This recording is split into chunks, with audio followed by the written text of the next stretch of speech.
नमस्कार, मैं नेहा जोशी। आप देख रहे हैं the fact India. Doctor Kirori Lal Meena Dausa दौरे पर गए और पत्रकारों के कुछ सवालों पर मीणा जवाब में ये कहते हुए नजर आए कि मंत्री पद से इस्तीफा दे दूंगा। चलिए सुनवाते हैं आपको कि क्या कुछ कहा है डॉक्टर किरोड़ी लाल मीणा। मेवात का जहाँ गौ तस्करी सबसे ज़्यादा होती है और बीफ मिलना एक दुर्भाग्यपूर्ण घटना है।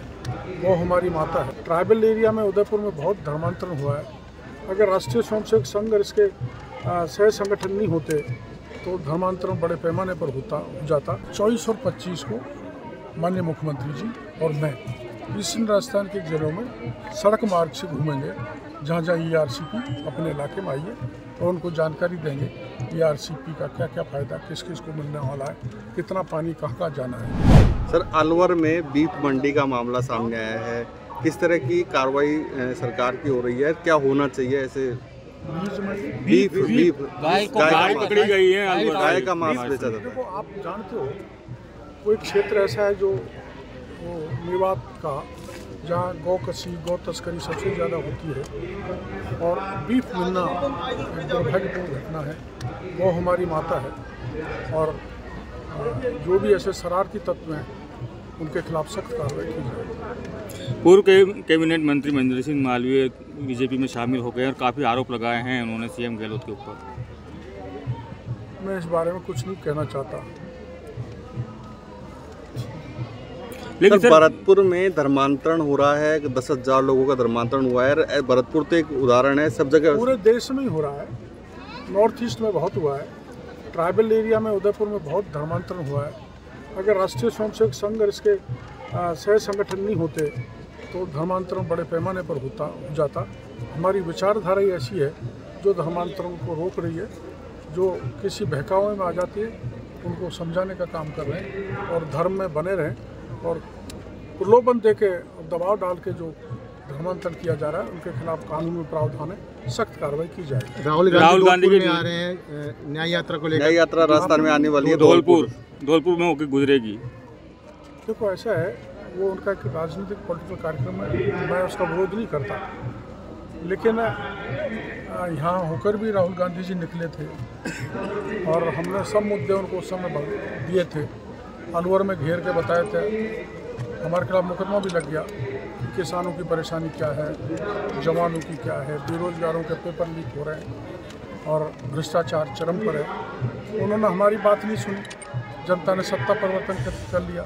लेकिन कांग्रेस के राज्यों में जो अन्याय हुआ और कांग्रेस ने इस देश पे 60 साल तक जो अन्याय किया, अब न्याय यात्रा निकालना ढकोसले के अलावा कुछ नहीं है। जनता उनकी सुनने वाली नहीं है। केवल एक ही कमल का फूल मोदी, जो देश को विश्व पटल पर आगे ले जा रहा है, उसी को जनता वोट देगी। सारी कांग्रेस दौसा में एकत्रित हो रही है, बड़े बड़े नेता आ रहे हैं। लोकसभा चुनाव 25 सीट जीतेगी हम किरोड़ी लाल जी के क्षेत्र में। वो तो चुनौती दे रहे हैं, तो चुनौती को हम स्वीकार करते हैं। 25 तो दूर की बात, दौसा ही जीत लेना। पूर्व मुख्यमंत्री अशोक गहलोत कुछ दिन पहले दौसा आए थे। उन्होंने काफ़ी हमला बोला था युवा मित्रों को लेकर कि आपके ऊपर आपके घर के बाहर महिला मित्र धरना दे रही थी। मेरी बात सुनो, महिलाएं प्रायोजित रूप से वहाँ पे भेजी गई थी कांग्रेस वालों लोगों द्वारा और वो मेरे घर पे बैठी थी।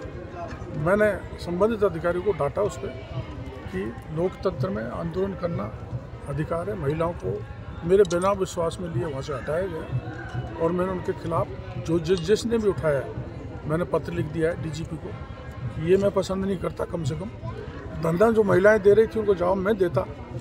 मैं घर पर नहीं था, मैं टूर पे था और मेरे पीछे से इस ढंग से रात में उनको उठाना मैं इसको उचित नहीं मानता। मैंने इसको गंभीरता से लिया है और आज भी जो कोई पीड़ित, परेशान महिला, बेरोजगार किसान मेरे पास आएगा, मैं उसके साथ वैसे ही व्यवहार करूंगा, वैसे ही मदद करूंगा जो प्रतिपक्ष में करता। किसान दिल्ली 78 आंदोलन किए, क्या उन आंदोलनों जिन मुद्दों को लेकर आपने आंदोलन में गए थे उन मुद्दों को? नहीं, 678 आंदोलन। 678। हाँ।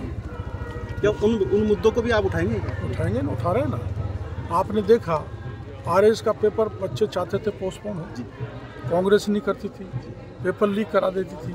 अकेले डुटासरन अपने 6 आदमी RS बना दिए। मैं हड़ा RS का पेपर, चूँकि उनकी वाजिब मांग थी, मुख्यमंत्री जी से कह के हमने कैबिनेट में फैसला करा दिया। इसलिए जो मुद्दे पहले हमने उठाए वो उन्हीं के आधार पर हम सत्ता में आए, तो उनको पूरा करना हमारी जिम्मेदारी है।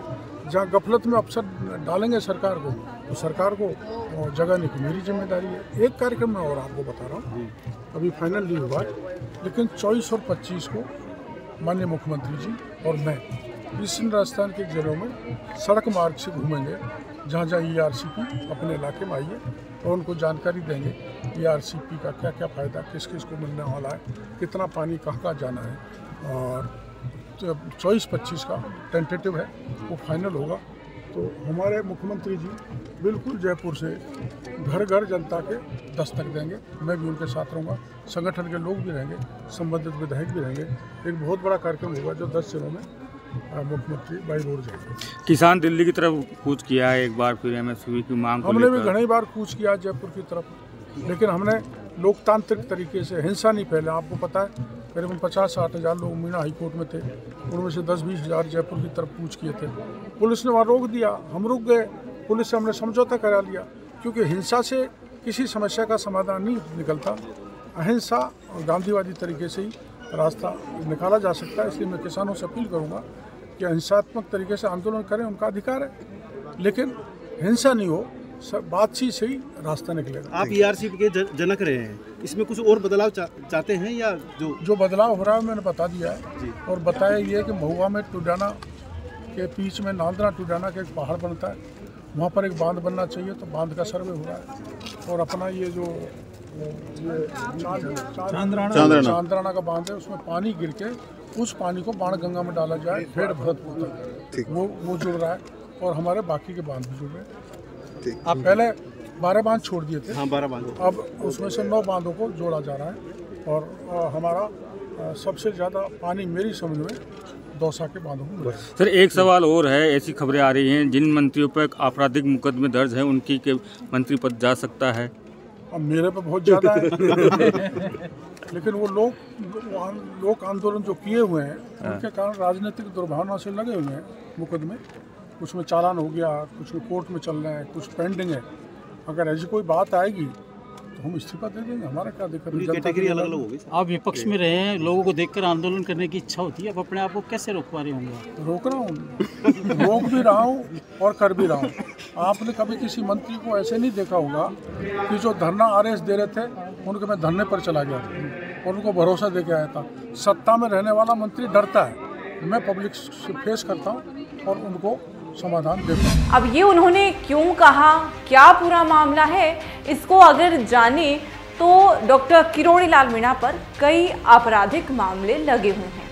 ऐसे में अगर इतने आपराधिक मामले वाले नेता मंत्री बनकर बैठे हों तो सवाल तो बनता है, लेकिन ये मामले कोई गंभीर मामले नहीं हैं, क्योंकि डॉक्टर किरोड़ी लाल मीणा जनता के न्याय के लिए जब जब धरने पर बैठे हैं, किसी न किसी मामले पर उन पर केस लगा दिया गया। कुछ केस निपट गए हैं तो कुछ केस पेंडिंग हैं और कुछ केस अभी चल रहे हैं।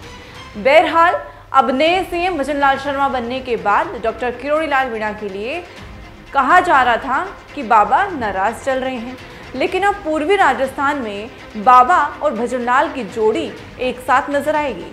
ERCP को लेकर डॉक्टर किरोड़ी लाल मीणा और भजन लाल की जोड़ी एक साथ नजर आएगी, एक साथ सड़क टू सड़क दौरा वे करेंगे। ऐसे तमाम जानकारियों के लिए बने रहें द फैक्ट इंडिया के साथ। मैं नेहा जोशी।